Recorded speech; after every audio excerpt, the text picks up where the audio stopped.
2026 च्या शासन निर्णयान्वये छत्रपती शिवाजी महाराज महाराजस्व समाधान शिबिर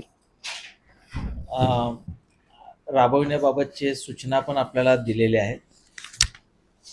ह्यापूर्वी वर्षभरापूर्वी पण शासनाने असे निर्देश होते, त्यावेळा पण आपण प्रेस कॉन्फरन्स घेतली होती आणि शासनाच्या सूचनेप्रमाणे 4 महाराजस्व अभियान प्रत्येक मंडळामध्ये घेण्याच्या सूचना होत्या. त्याप्रमाणे आपण वेगवेगळ्या टप्प्यावरती आपण जूनमध्ये देखील घेतले, नंतर ऑगस्टमध्ये घेतले, सप्टेंबरमध्ये घेतली, सेवाकर्मी जो 15 होता त्यावेळा पण घेतला.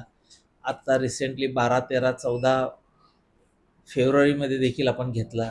अशा पद्धतीनं आपल्या इथे 4 आपण महाराजस्व अभियान घेतलेले आहेत. त्याच्याशिवायचा हा अतिरिक्त आणखीन एक महाराजस्व अभियान जिल्ह्यामध्ये आपण ते घेतोय.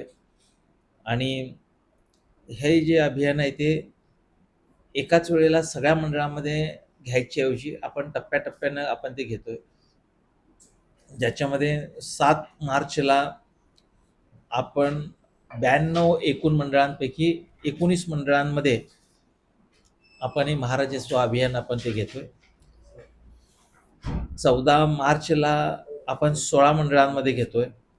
10 एप्रिलला 16 मंडळांमध्ये घेतोय. 17 एप्रिलला 13 मंडळांमध्ये आणि 8 मेला 14 मंडळांमध्ये आणि अंतिमतः 15 मे 2026ला उरलेल्या 14 मंडळांमध्ये आपण घेतो.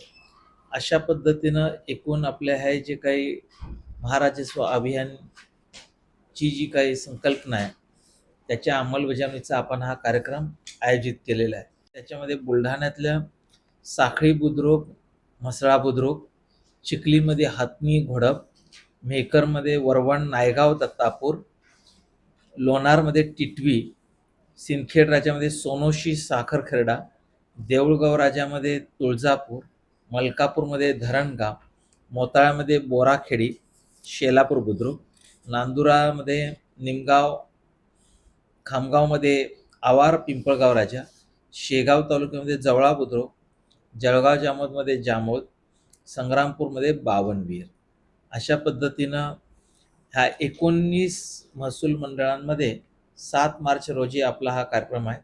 आणि या महिन्यामध्ये 7 मार्च नंतर मगाशी सांगितलं त्या पद्धतीनं 14 मार्चला देखील 16 आपण महसूल मंडळामध्ये आपण ते घेणार आहोत. शासनाच्या सर्व योजना ज्या आहेत, विशेषतः अलीकडच्या कालावधीतल्या आहेत किंवा आपल्या पूर्वीपासूनच्या ज्या आहेत, ह्या सर्व योजनांचा लाभ नागरिकांना मिळावा आणि त्याच्यासाठी आवश्यक असलेल्या सर्व प्रकारची माहिती नागरिकांना इत्थंभूत तिथल्या तिथं देणे आणि कामाचा जलद गतीने निपटारा होणे हा त्यामागचा प्रमुख हेतू आहे.